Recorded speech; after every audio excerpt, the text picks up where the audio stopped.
nga ang Diyos ang miduol nga ni kanato. And how close we are with the Lord. We are closer than 1 inch. He lives in us. He is one with us. Gusto natin ka Lord, gusto-gustuhan ka na. Ano ba na kapag isa ka na sa Diyos. The mystery that was hidden in the fathers before, that Christ is in you, the hope of glory. So, our story is a story of, ginatawag natin, struggle, a story of sacrifice, a story of bondage na sa atong pagpangalagad na kaniya. Why? Because this is a performance-based relationship. Religion is always a performance-based relationship. Grace is all about Christ's performance-based relationship. What do you know? It is Christ's performance, not our performance. So our story speaks about condemnation, unworthiness. Kung feeling natin, kung tunara ka sa grace, kung feeling natin, na-scam ako sa una. No? Kung na-scam ako sa una. Mahatagon ta para ma-bless ta. When in fact, we have been blessed. That's why we can give. So, kita natin na igsoon mga kabaliktaran ng mga kamatuuran. Yung mga ito nas Pastor Wendy para mag-storya niya niyang experience igsoon sa unang panahon na wak pa ang napadayag ang grasya nganha kaniya. So, a lie is something a religion that doesn't want. But we need to understand that the devil will not present something detectable as lie. No? Sa atong pagkinabuhi, sa relihiyon, sa pagpangalagad sa Ginoo, always remember this. The devil will not present something to you detectable as lie. Instead, he will present something attractive and in the pretense of truth. But this is called, deception. In anak mag-work ang deception. In fact, if you are deceived, you're not aware. Mao ni ang kuyaw nga pamaagi sa yawa. Kung na-deceive ka mga kaibigan, you're not aware that you're deceived. Muna bitaw ang passion sa religion karon grabe kayo.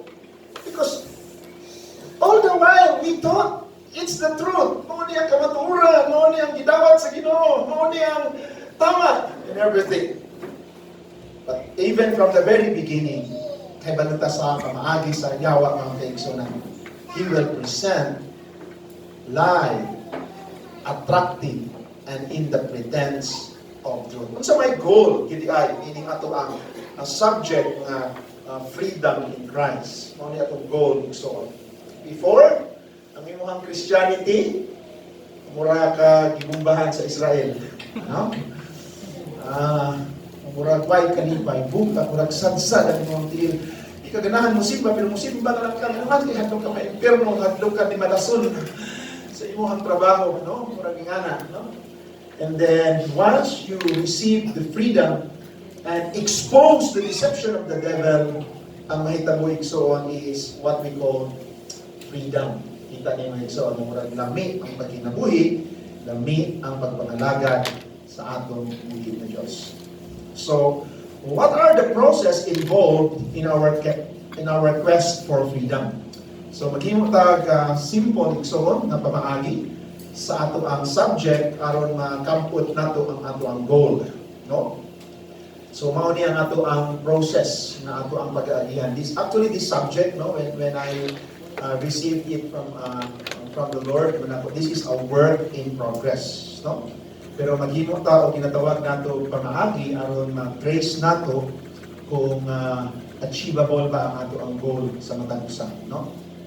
What are the process involved in our quest for freedom? So number one, very important, we need to identify common deception that has crept in the church today. Dapat ma-identify nato kining mga unaware ta, common siya pero unaware ta nga deception nga gi-embrace karon sa iglesia. When I speak about church, it speaks about the people, no?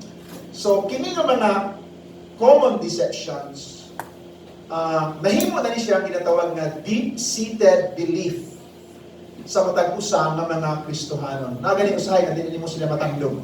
Once tandog nimo na nga subject sa ilang kinabuhi, muli kay i-judge na kanila dayon. Kuha ninyo? Musul kinadayon sila, kulto ka. Mo niya nga mong experience din nila. Once gani matandog na mga sacred, deep-seated belief nila igsuon nga nadawat pa nila gikan sa ilang traditions. Wa na. I-judge na ka. Kulto na sila. Ayaw mong paminaw niya na. And we experience that. No? It becomes a deep-seated belief. We need to observe also that when the devil deceives Eve and Jesus, the devil used strong theological and motivational words with heavy Bible verses. No? Mao ni ang pamaagi sa Yawa. For example, Genesis chapter 3 verse 5. Ingon din na. Very familiar na preaching, very motivational. Ingon sa Yawa na ingon na niya, pero murag pastor. Ano, may naman niyo. For God knows that when you eat from it, your eyes will be opened, and you will be like God, knowing good and evil. Sounds good, di ba? Kung wala na akong gibasa nga sa Genesis 3:15 kung di ni memorize, mura po siya. Kung di ka makamatikon, mura po siya. Lumi paminawon nga wali gikan sa pulpito. Now, if you don't know, you will be like Eve. No? Giving in. Madala yun ka sa ginatawag na itong craftiness of the devil. Powerful ba? Motivational ba? Yes. But is it biblical? No. Because what he spoke is against what God has said. Katong nag-viral igsoon. Di ba, namin paminawag, email man ang mga tao, nag-viral sa kuwan, about nga. Siyempre, mayaman ka na, maniligaw ka ba ng mga nagatulak lang ng kariton? Kaya itong ano? Nahimo naman yung matapupri na gospel. Kung sa'yo, di, labi na yung mga prosperity gospel. So, common na siya sa prosperity gospel. Kung sa'yo, giingon sa mga libro. Amen! Not knowing that this is also the preaching of the devil, and Eve, who was deceived, also said and responded, Amen! Dili lang si Eve ang gideceive sa Yawa igsoon. Attractive words, motivational words. Ang atong preaching sa grace is not motivational speaking. It's not good manners and right conduct.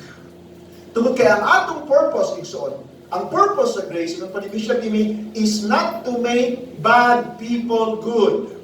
Listen, the purpose of the preaching of grace is not to make bad people good, but to make dead people alive.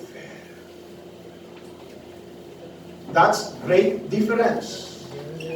Once makita nimo imong life, ang imong pagka-alive ka na sa atong buhay na Diyos, that's the time we would start to walk in righteousness. Because it takes life. It takes the life of Jesus. It takes the revelation of Jesus before you can walk in righteousness. The same ang deception sa Yawa sa kang Jesus during the temptation mountain. Look at this. Luke chapter 4 verse 9 to 11.